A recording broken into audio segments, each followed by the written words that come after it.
এই গত ২৬ তারিখে আহলে সুন্নাত ওয়াল জামাতের থেকে অনুষ্ঠিত হয়েছে প্যালেস্তাইনের যে মুসলিম আমাদের ভাই বোন এবং সেই ছোট ছোট শিশু যাদেরকে নির্মমভাবে হত্যা করতেছে, সেই নিকৃষ্ট জাত ইহুদি, সেই অভিশপ্ত নেতানিয়াহু এবং তার দলবলরা আমাদের অন্তরের অন্তঃস্থল অন্তরকে চূর্ণ বিচ্ছিন্ন করে দিয়েছে। যদিও আমরা দূরে, আমরা সেই আমাদের ভাই বোনদের সেই কষ্টগুলোকে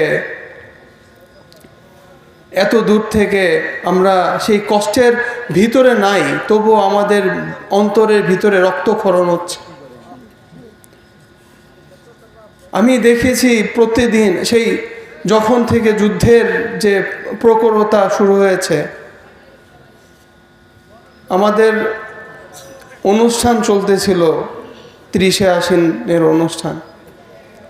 আমি দেখতাম যে আমার মহান ওয়ালেদ পাক, আমার আব্বুজান, উনি প্রত্যেক দিন অনুষ্ঠান চলাকালীন সে অনুষ্ঠানের মাহফিল বাদ দিয়ে উপরে উঠতেন। উপরে উঠে আমি দেখলাম উনি শিশুর ন্যায় ওনার অঝর নয়নে কাঁদতেন। এই ফিলিস্তিনি আমাদের ভাই বোনদেরকে ওনাদের কষ্টের উনি কাঁদতেন এবং আল্লাহর কাছে প্রতিদিন প্রত্যেক সময় আমি দেখতাম উনি দোয়া চেতেন আমার মহান মুর্শিদ কেবলা। এই ২৬ তারিখে অনুষ্ঠান হয়েছে, সারা বিশ্বে অনেক জায়গায় এই প্রোটেস্ট হয়েছে। আমাদের কাজ, আমার রাসূলুল্লাহ সাল্লাল্লাহু আলাইহি সাল্লাম বলেছেন যে তোমরা যদি সরাসরি প্রতিবাদ করতে পারো করো, সেটা সর্বোত্তম প্রতিবাদের স্থান। অ্যাকশনের মাধ্যমে, দেহের মাধ্যমে। তারপর কি, যদি তাও নাও করতে পারো তাহলে তোমরা মুখ দ্বারা প্রতিবাদ করো। যদি ওটাও সম্ভব না হয় তারা অন্তর দ্বারা ঘৃণা করো। যেহেতু আমরা সেই লক্ষ লক্ষ মাইল দূরে সেই ফিলিস্তিনি থেকে সেই মুসলিম আমাদের ভাই বোনদের জন্য আমরা অন্তত সেই আমাদের পরিশ্রম এবং আমাদের প্রোটেস্ট, মুখের প্রোটেস্ট এবং আমাদের বিভিন্নভাবে আমরা তাদের কষ্টকে আমাদের বুকে নিয়ে আমরা সেই প্রতিবাদ জানাচ্ছি, সেই ধিক্কার, সেই যে নেতানিয়াহু এবং তার দলবল ইহুদির জাতকে।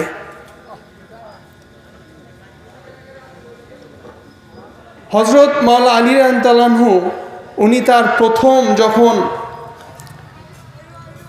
হযরত ওসমান রাদিয়াল্লাহু আনহুর যখন অ্যাসাসিনেট করা হলো, অ্যাসাসিনেটের পর যখন ওনাকে শহীদ করা হলো, মুনাফিকরা এসে ওনাকে শহীদ করলেন, উনি সর্বপ্রথম উনি বললেন যে ওনার যে কথাবার্তা ছিলেন, উনি বললেন, ভাষণ দিলেন, উনি যখন খুতবা দিলেন, সর্বপ্রথম উনি বললেন যে we need a man of action, we need a rajul fawwal, we need a man of action, not a man who just talk.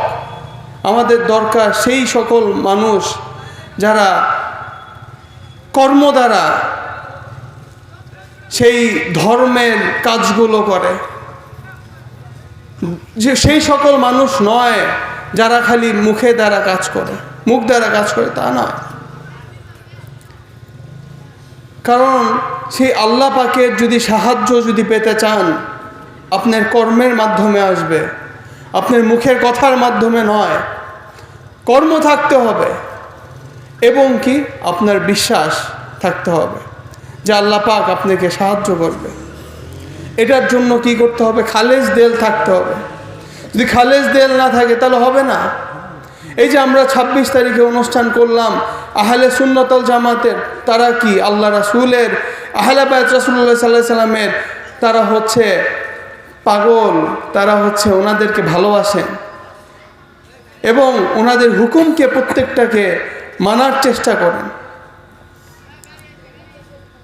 সেই হুকুম মেনে কাজ করেন, আল্লাহ রাসূলের ভালোবাসা রাখেন বিধায় ওনাদের ভিতরে এই যে সকলের, যে আমার রাসূলুল্লাহ সাল্লাল্লাহু আলাইহি সাল্লাম বলেছেন, মাই হোল উম্মাহ is a one body, if a one part of the body get hurt, rest of the body feel the pain of that.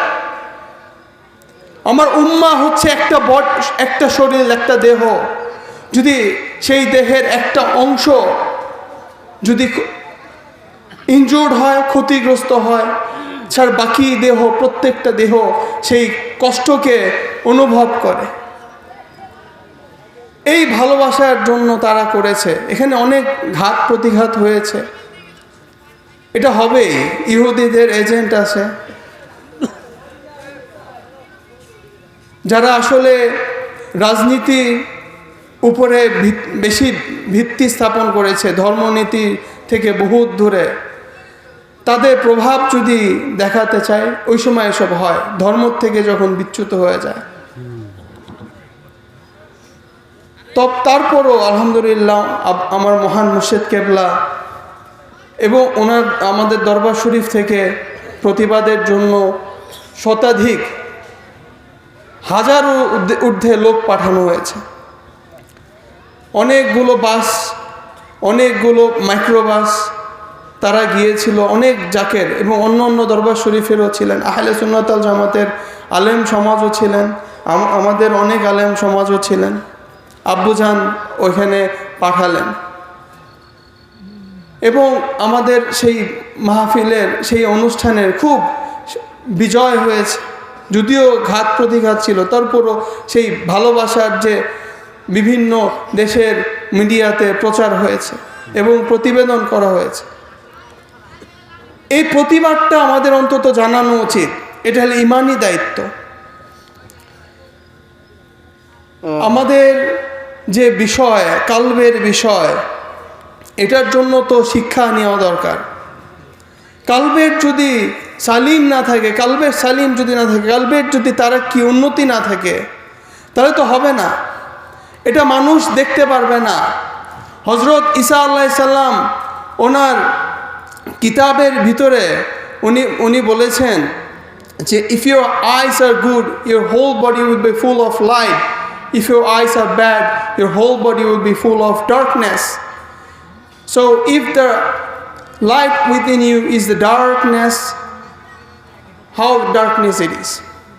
উনি বলেছেন যে তোমার চোখটা যদি ভালো থাকে, এখানে চোখকে কর্পোরাল ফিজিক্যাল আইকে মিন করা হয় নাই, আমাদের যে চর্মচক্ষুকে মিন করা নেই। উনি বলেছেন ওনার যে কথা, এটার ভিতরে এখানে ম্যাটাফরিক্যাল মিনিংয়ে দাঁড়িয়েছে। এটা যে বেসিক মানে করলে হবে না। এখানে উনি বলেছেন যে তোমাদের চোখ যদি ভালো থাকে, মূলত উনি বলেছেন অন্তরের চোখ, কিন্তু বলছেন যে তোমাদের চোখ যদি ভালো থাকে, তোমার পুরা বডিটা আলোকিত হবে। তোমার চোখটা যদি অন্ধকার হয়, যদি খারাপ হয়, তাহলে তোমার সারা শরীর অন্ধকারাচ্ছন্ন হয়ে যাবে। সেই অন্ধকারটা কত না অন্ধকার হয়ে যাবে যদি তোমার চোখটা যদি ভালো না থাকে। তো ওনার এই ভিশন অফ লাস্ট জাজমেন্টের ভিতরে উইলিয়াম ব্লেক একজন লেখক, উনি এই কোটেশন দিয়ে উনি কথাটা বলছেন যে I question not a vegetative or corporeal eye any more than I would question a window concerning a sight. I look through it, not with it.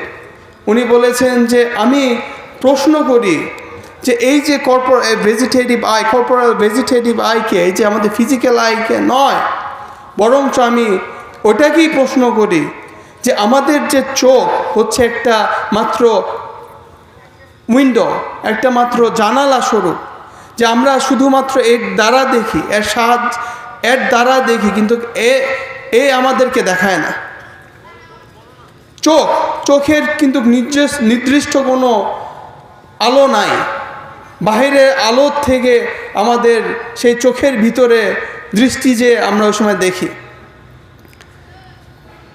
আল্লাহ কোরআন মাজিদে বলেন যে এই যে বিষয়গুলো আমি আরও সংক্ষিপ্ত করে দিব।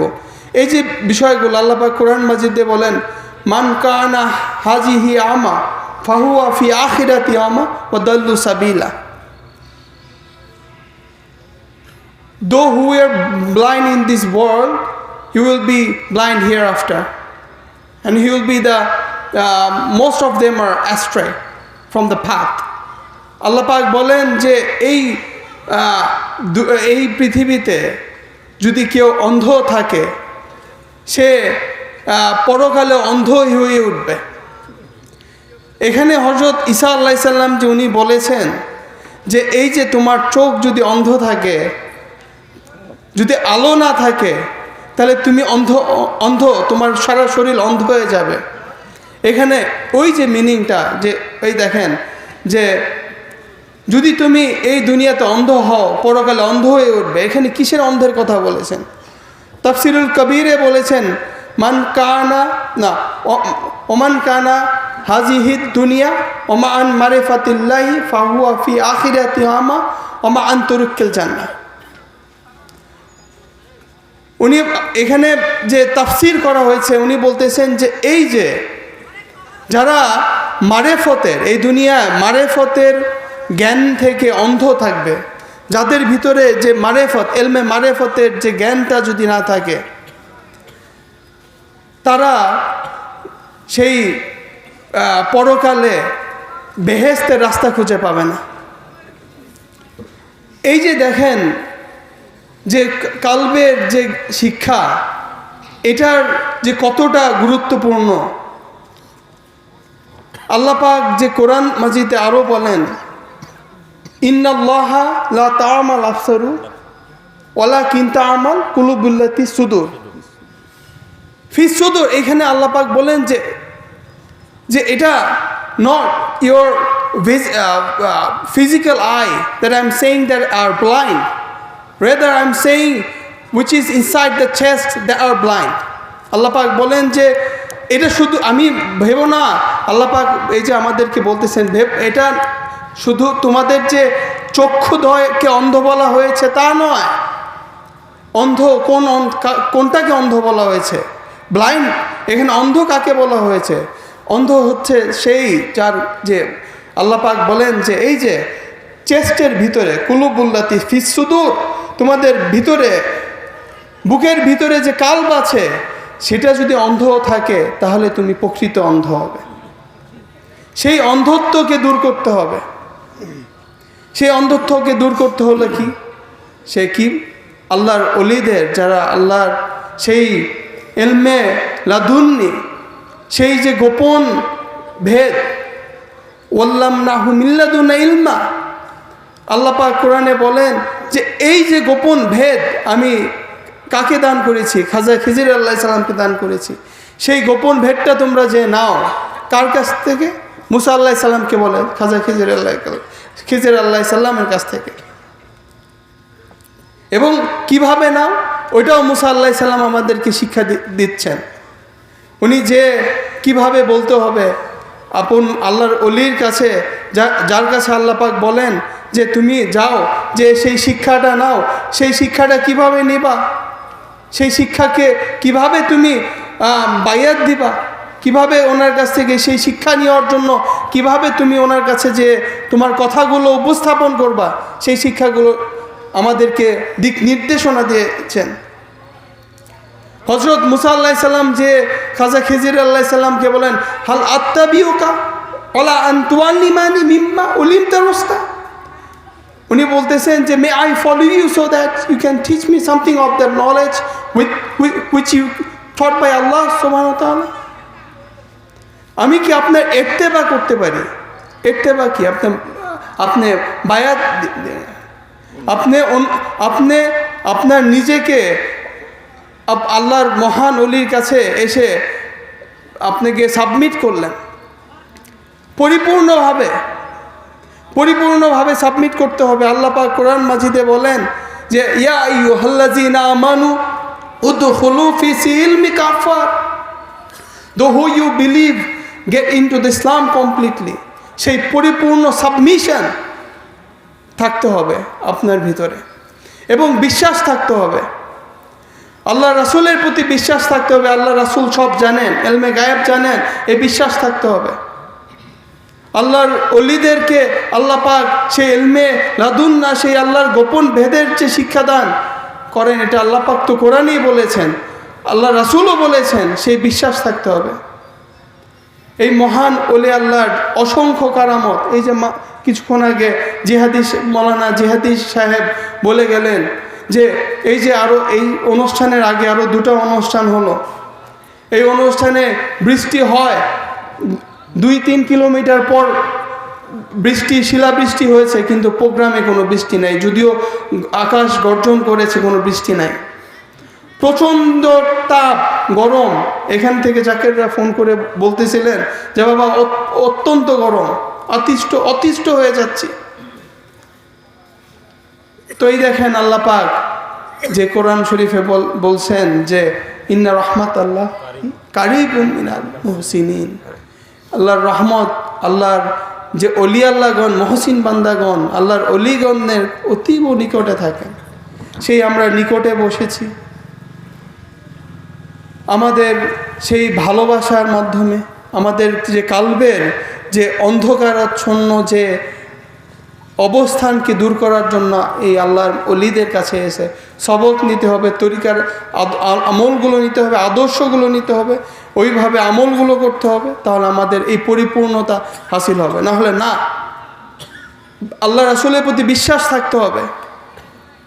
ইবনে জাবের রাদিয়াল্লাহু আনহু, ওনার ছেলে, ওনার রাসূলুল্লাহ সাল্লাল্লাহু আলাইহি সাল্লামকে দাওয়াত খাওয়াবেন, ওনার ছেলে ওনার যখন গেলেন দাওয়াতের জন্য নিয়ে আসবেন রাসূলুল্লাহ সাল্লাল্লাহু আলাইহি সাল্লামকে, ওনার 2 ছেলে খেলাধুলা করতে করতে ওনারা শহীদ হয়ে গেছেন, মারা গেছেন।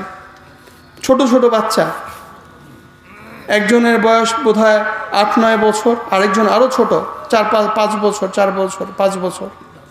তো বড় ছেলেকে নিয়ে কোরবানি করেছে খাসি, খুব কষ্ট করে টাকা জমে, খুব গরিব মানুষ, ওনার ওয়াইফ কিছু টাকা জমিয়ে খাসি কিনে খাসি জবাই করেছে। বাচ্চা দেখে ছোট ভাই বাইরে গেছিল, আসে বললে যে আমাদের প্রিয় খাসি জবাই করে দিছে। বলছে এ রাসূলুল্লাহ সাল্লাল্লাহু আলাইহি সাল্লামকে দাওয়াত দিতে গেছে, আমার রাসূলুল্লাহ সাল্লাল্লাহু আলাইহি সাল্লাম আসবেন আমাদের বাসা দাওয়াত খেতে। শুনে খুশি হয়ে 2 বাচ্চাই খুশি। এই যে আপনারা যখন আল্লাহর ওলিরা আসলে খুশি হন, এভাবে খুশি হয়েছেন ওনারা। রাসূলুল্লাহ সাল্লাল্লাহু আলাইহি সাল্লাম আসলেন, ওদিক দিয়ে বড় বাচ্চা ছোট বাচ্চাকে জবাই করে উনি মারা গেছে। ছোট বাচ্চা, বড় বাচ্চা ভয়ে উপরে উঠছে, বা শব্দ শুনে বাইরে যেয়ে দেখে বাচ্চা গাছে ছাদের উপরে, বাড়ির ছাদের উপরে উঠে ভয়ে কাঁপতেছে। মা বলল নামো, পরে ঠাস করে পড়ে ছোট বাচ্চা ও মারা গেছে, দুজনেই মৃত্যুবরণ করেছে। আমার রাসূলুল্লাহ সাল্লাল্লাহু আলাইহি সাল্লাম আসলেন, বাসা পরিষ্কার করে, আর মা তাড়াতাড়ি পরিষ্কার করে, যদি ব্যাঘাত না হয় আমার রাসূলুল্লাহ সাল্লাল্লাহু আলাইহি সাল্লামের, যদি এই দুঃসংবাদ শুনে তো খাবারও নাও খেতে পারেন, এই ভয়ে ভালোবাসার টানে সকল কিছু ভুলে রাসূল সাল্লাল্লাহু আলাইহি সাল্লাম আমার দয়াল নবীজির ভালোবাসার এসকের ভালোবাসা দ্বারা উনি সব কাজ করে মায়ের যে মমতাকে ভিতরে রেখে কাজ করলেন।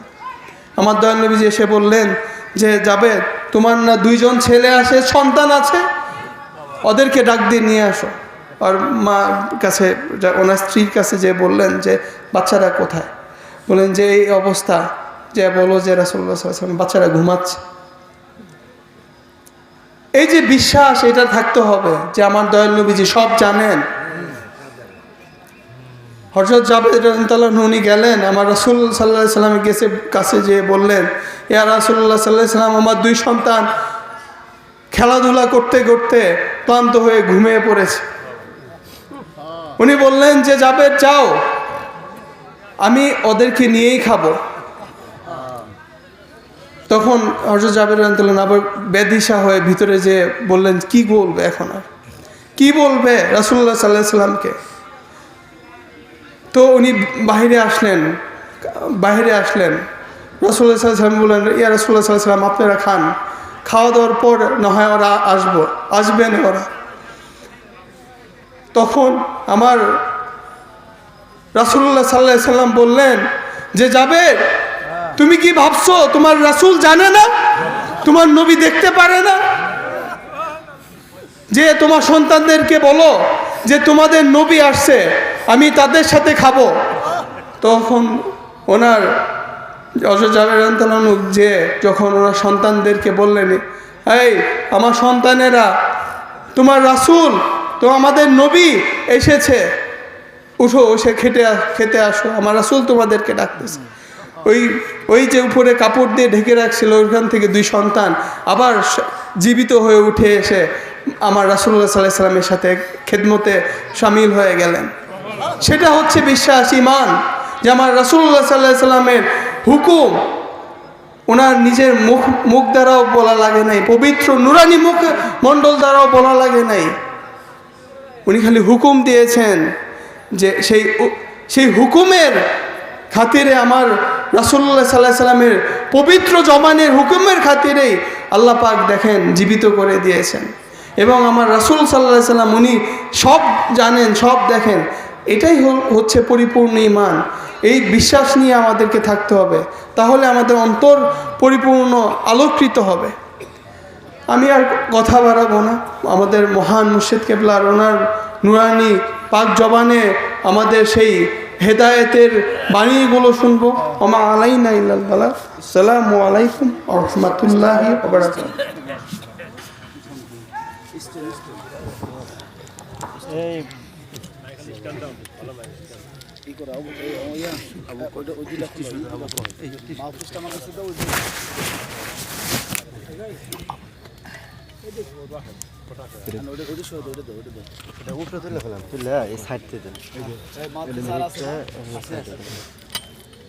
এটা দেন না না এটা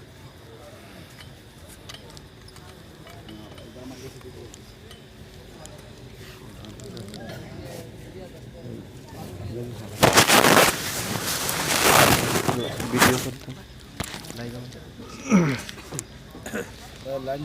দাঁড়া দিচ্ছি আমি যাই আগে।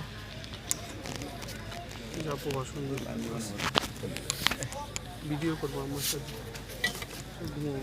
ফোন দেবো, ঘুমাই না ঘুমাইলে ফোন দেবো। বসেন ভিতরে বসেন। উঠো